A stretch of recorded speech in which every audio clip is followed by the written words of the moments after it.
La oposición es la suerte que le toca a todos aquellos a quienes emplea Dios para que prediquen verdades aplicables, especialmente a su época. Había una verdad presente o de actualidad en los días de Lutero, una verdad que en aquel tiempo revestía especial importancia. Y así hay ahora una verdad de actualidad para la iglesia en nuestros días. Porque el Señor es el Espíritu. A continuación, el programa Restaurando la Verdad Presente. Muy buenos días, mis queridos hermanos, y bienvenidos a su programa radial Restaurando la Verdad Presente. Les habla para ustedes en esta hermosa mañana Jeffrey Mercado, y hoy tenemos un tremendo programa preparado para ustedes que lleva por título Después del Deseado. Pero antes de entrar en este tema, vamos a ir al trono de la gracia para hablar con nuestro Padre Celestial, para comenzar este tema con la autoridad del cielo. Así que mis queridos hermanos, en estos momentos oramos. Buen Dios y Padre eterno, alabado y enaltecido sea tu santo y precioso nombre en esta mañana y siempre. Gracias por todas las bendiciones que recibimos de tu parte y gracias por el cuidado que tienes sobre tus hijos. Te damos gracias porque Adrián sigue recuperándose y se pudo atender a tiempo su diagnóstico de apendicitis. Sé con todos los que están luchando ahora mismo con los efectos del COVID-19 y restáuralos a buena salud. Gracias por la temática de hoy y bendice a los que sintonicen esta programación. Sé con tu pueblo en la ancha paz de la tierra y líbralos de las trampas del enemigo, puestas en efecto por las sociedades secretas y los gobernadores de las tinieblas de este mundo. Ayúdanos a depender solo de ti y alejarnos cada vez más de las cosas de este mundo. Empodéranos con tu Santo Espíritu para poder exponer tu verdad y trabaja con los corazones que han decidido recibirla para que puedan dar mucho fruto. En el nombre de Jesús te pedimos todas estas cosas. Amén. Gracias, Padre. Bien, mis queridos hermanos, reciban un caluroso saludo de parte de este ministerio y ahora sí podemos entrar en tema. Los versículos de introducción en esta mañana los podemos encontrar en Éxodo capítulo 29, los versículos 44 y 45, donde dice la santa palabra de Dios: y santificaré el tabernáculo de la congregación y el altar. Santificaré asimismo a Aarón y a sus hijos, para que me sirvan como sacerdotes. Versículo 45. Y habitaré entre los hijos de Israel, y seré su Dios. También vamos a ir a Levítico capítulo 26 versículos 11 y 12, donde allí dice la santa palabra: y pondré mi morada en medio de vosotros, y mi alma no os abominará. Versículo 12. Y andaré entre vosotros, y yo seré vuestro Dios, y vosotros seréis mi pueblo. También vamos a ir a Ezequiel capítulo 37, versículos 26 y 27, donde allí dice la santa palabra de Dios: y haré con ellos pacto de paz, pacto perpetuo será con ellos, y los estableceré y los multiplicaré, y pondré mi santuario en medio de ellos para siempre. Versículo 27. Y estará en ellos mi tabernáculo, y yo seré su Dios, y ellos serán mi pueblo. Y también vamos a ir a Mateo capítulo 28 versículo 20, donde allí dice la palabra: enseñándoles que guarden todas las cosas que os he mandado. Y he aquí yo estoy con vosotros todos los días, hasta el fin del mundo. Amén. Y el último que vamos a ver es 2 de Corintios capítulo 6 versículo 16, donde allí se nos dice: ¿y qué concierto tiene el templo de Dios con los ídolos? Porque vosotros sois el templo del Dios viviente. Como Dios dijo: habitaré y andaré entre ellos, y seré su Dios, y ellos serán mi pueblo. Mis queridos hermanos, en esta hermosa mañana, los que tengan oídos para oír, oigan lo que el Espíritu de Cristo dice a las iglesias que se atienen a su instrucción y su palabra.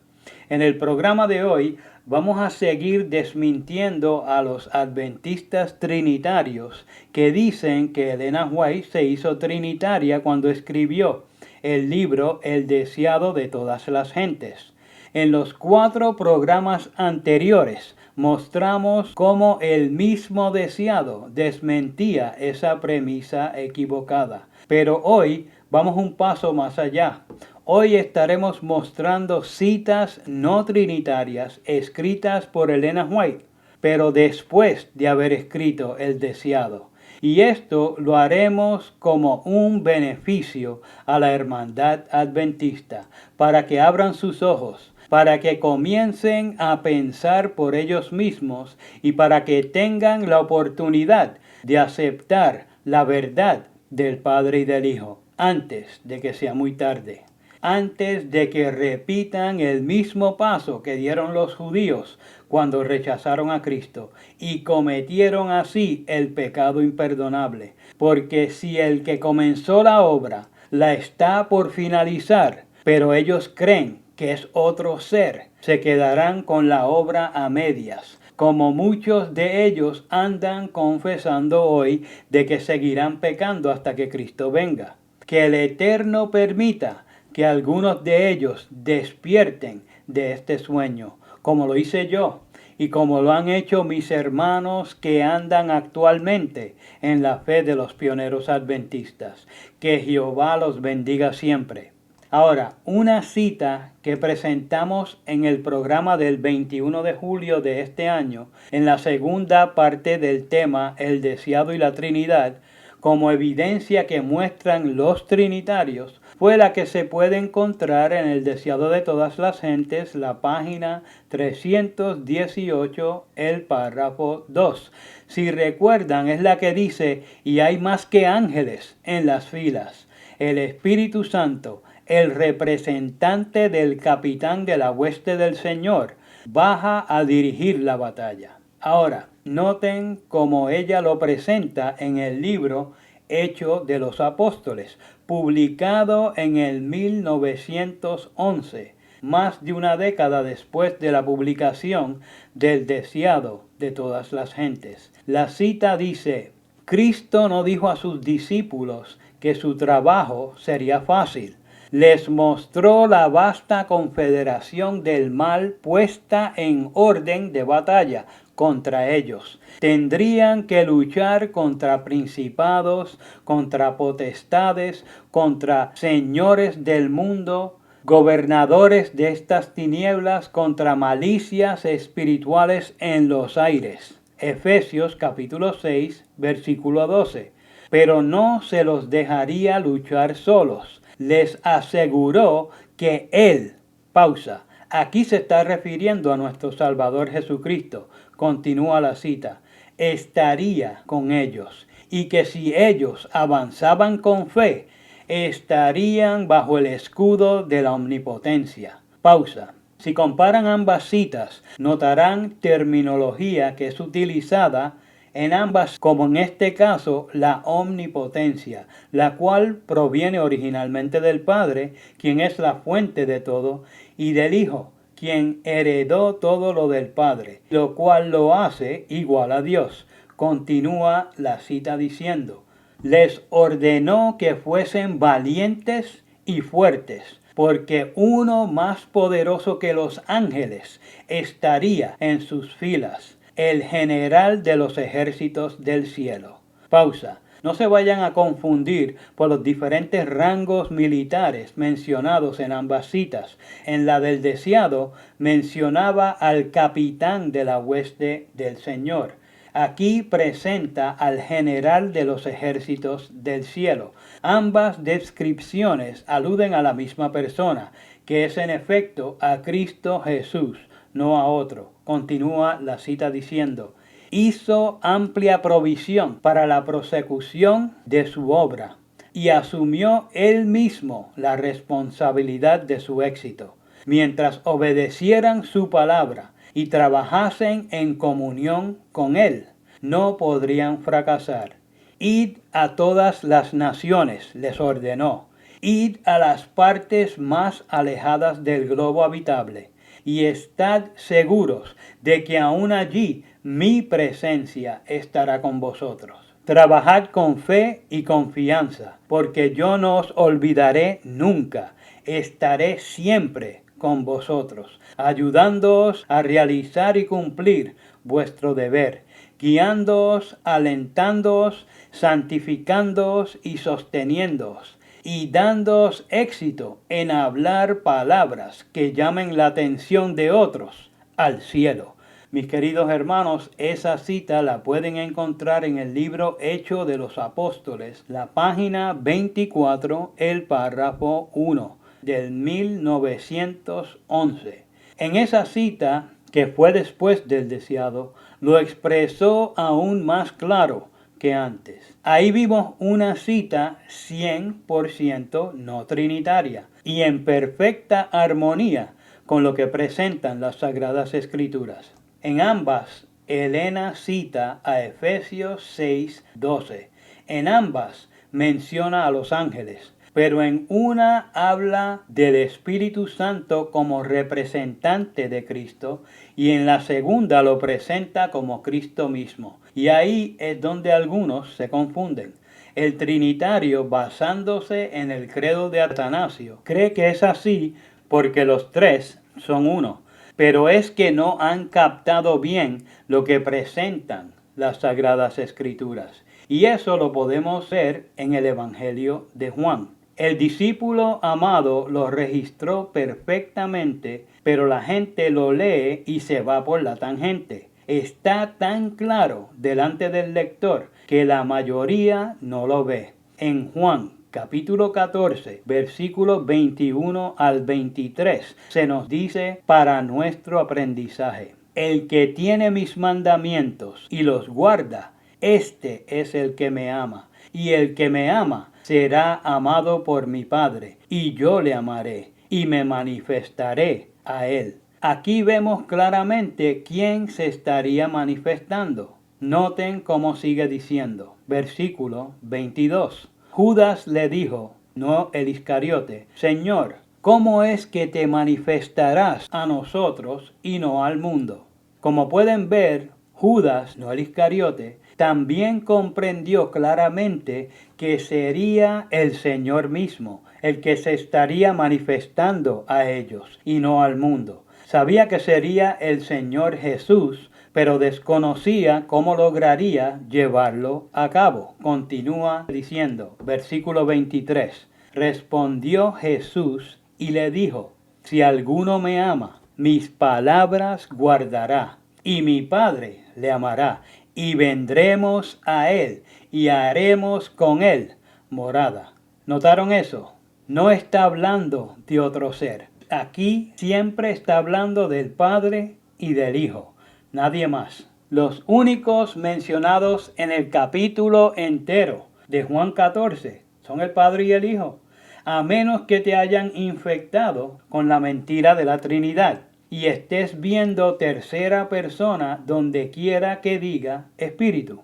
Ahora, volviendo a los versículos, ahí vemos que Cristo les explicó claramente, aunque ellos, o sea los discípulos, no lo hayan podido comprender plenamente. El Cristo humanado estaba parado justo delante de ellos, pero no sería así como vendría a morar en ellos. Sería mediante su espíritu, no otro ser, sino su representante, porque no sería él, sino su mente, su presencia personal despojada de la humanidad. Por eso es él mismo y a la vez su representante, porque no sería él encarnado.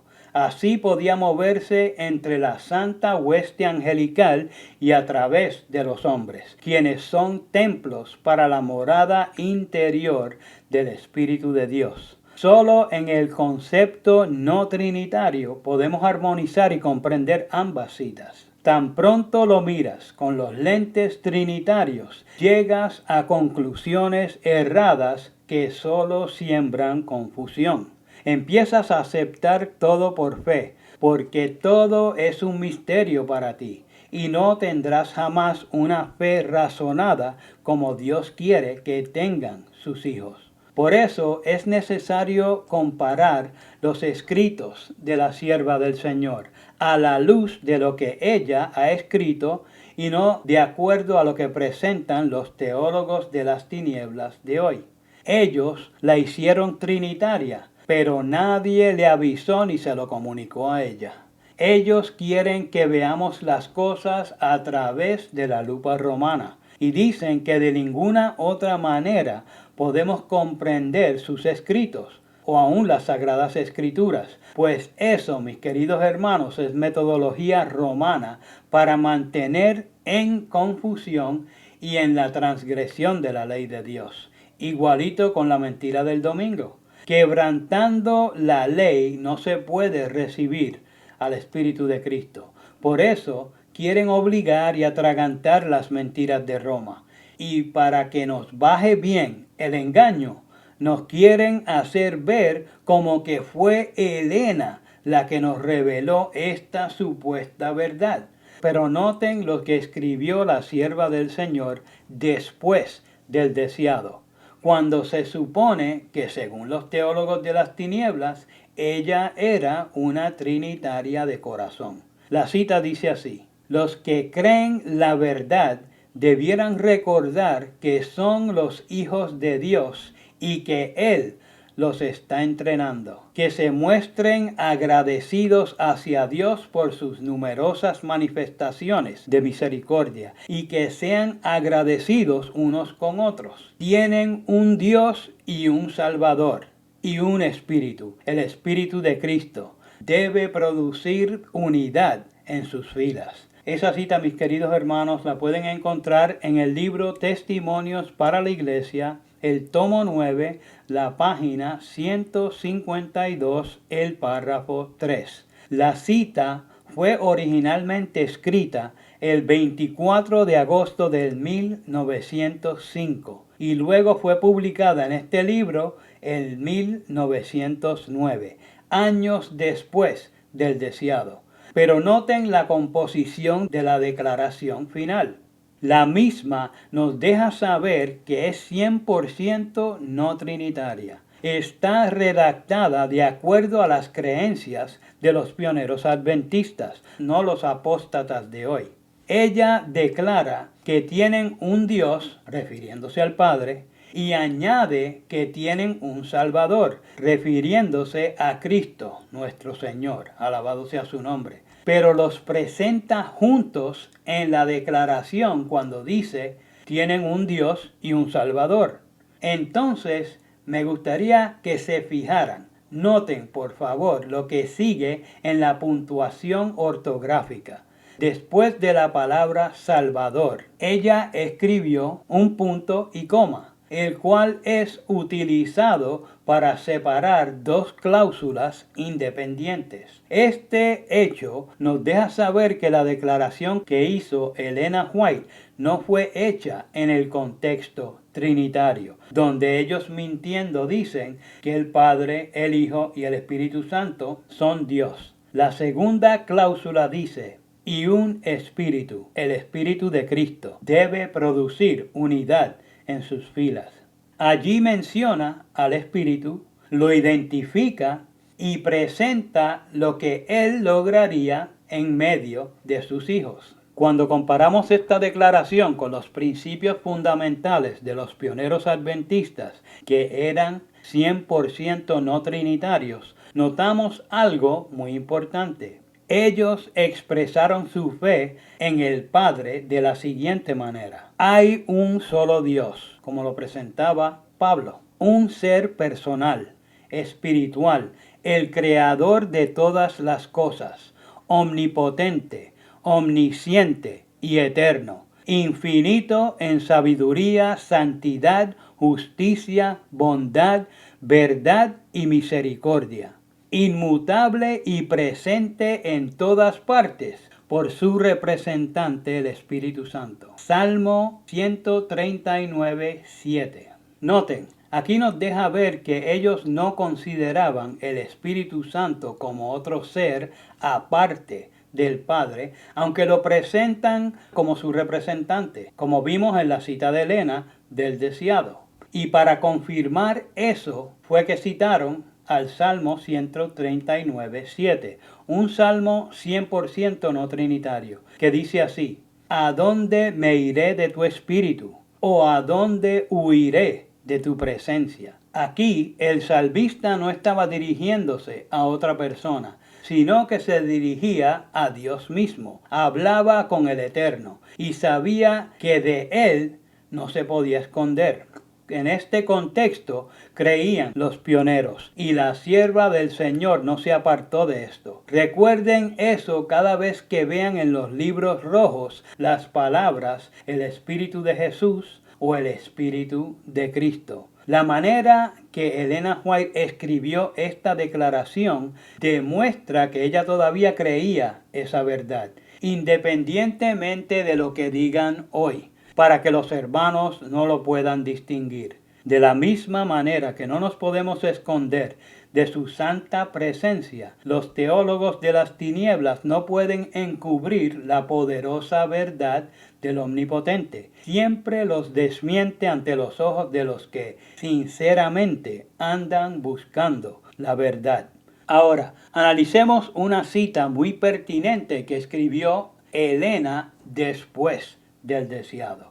Y dice así: aquellos que tratan de eliminar los viejos puntos de referencia no se aferran, no están recordando cómo han recibido y oído. Aquellos que tratan de traer teorías que eliminarían los pilares de nuestra fe concernientes al santuario o a la personalidad de Dios o de Cristo, están trabajando como ciegos. Buscan poner incertidumbres y dejar al pueblo de Dios a la deriva sin un ancla. Esa cita, mis queridos hermanos, la pueden encontrar en el manuscrito 62 del 24 de mayo de 1905 en el párrafo 14. Noten que ella habla en plural. Señala a los apóstatas de su tiempo y proféticamente hablando también a los de hoy. Noten la fecha de la cita, 1905, y mediten en lo que ya había sacudido a nuestra denominación. Ahora, entre los puntos mencionados, cuando ella dice aquellos que tratan de traer teorías que eliminarían los pilares de nuestra fe concernientes al santuario o a la personalidad de Dios o de Cristo, están trabajando como ciegos. Quiero que se enfoquen en el segundo punto, el que dice o a la personalidad de Dios o de Cristo. Ahí Elena está señalando a Dios el Padre y a su Hijo Jesucristo. Está señalando la verdad del Padre y del Hijo. Pero noten el énfasis que hace en cuanto a su personalidad. Esto indica dónde estaban siendo atacados los pilares de nuestra fe. Alguien estaba haciendo creer al pueblo que la personalidad de Dios o de Cristo era otro. Ahora, en el manuscrito 62, Elena está amonestando particularmente al pastor Albion Fox Ballinger por su concepto errado unitario. Recuerden, el unitario piensa que el Padre, el Hijo y el Espíritu Santo son la misma persona obrando en tres diferentes etapas, por así decirlo. El unitarismo es la contraparte del trinitarismo, pero aunque son doctrinas opuestas, tienen el mismo objetivo. Ahora noten, en la página Fundamento Adventista, un ministerio en apoyo a la Corporación Omega y a la Apostasía Omega, el pastor Marcos Blanco, en su artículo titulado El antitrinitarismo, era uno de los pilares doctrinales del adventismo.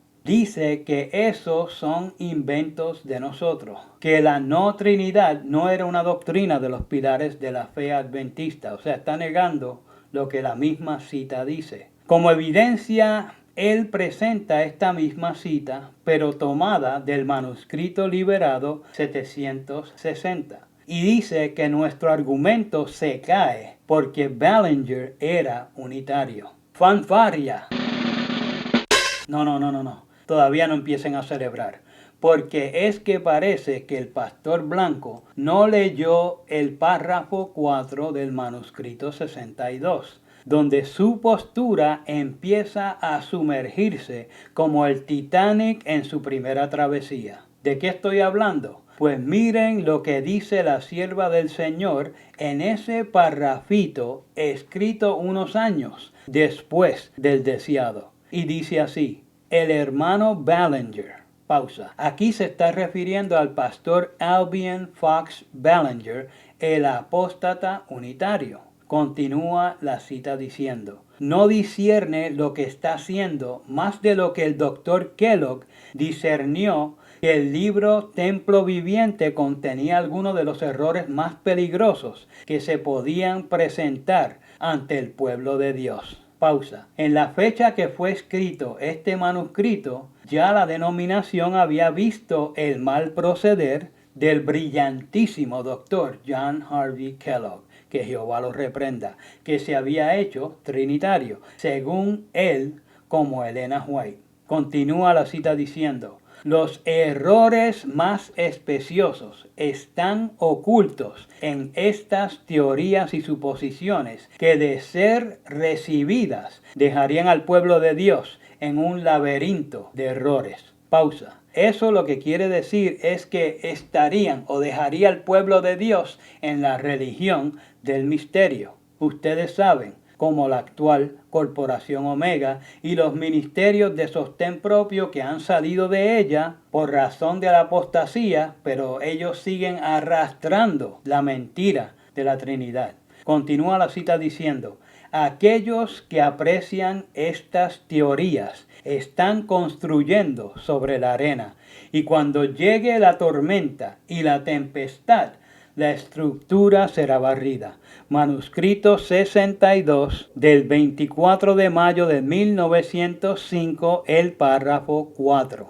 En esta cita, Elena puso al pastor Albion Fox Ballinger, al doctor John Harvey Kellogg e inclusive al pastor Marcos Blanco en el mismo barco que se está hundiendo, por atesorar estas mentiras como la Trinidad y el unitarismo. Y alguien dirá: ¿dónde dice eso, hermano? Pues ahí donde dice aquellos que tratan de traer teorías que eliminarían los pilares de nuestra fe, concernientes al santuario o a la personalidad de Dios o de Cristo. Están trabajando como ciegos. Cuando Kellogg se pronunció como trinitario, ¿cómo le respondió Elena White años después del deseado? Bueno, sencillamente le dijo: usted no está definitivamente claro en la personalidad de Dios, que es todo para nosotros como pueblo. Usted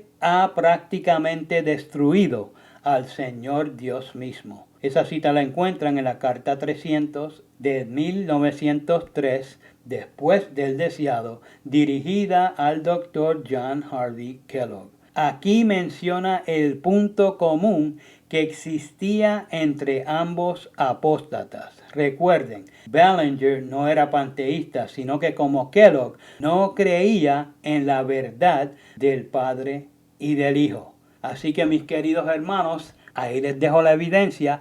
Hasta aquí el programa de hoy. Les habló para ustedes Jeffrey Mercado. Hasta el próximo programa. Que Jehová les bendiga. Para copia del programa de hoy, o si quieren apoyar el programa radial Restaurando la Verdad Presente, favor llamar al 787-238-8859. 787-238-8859. Y recuerden, 1 Corintios 8:6.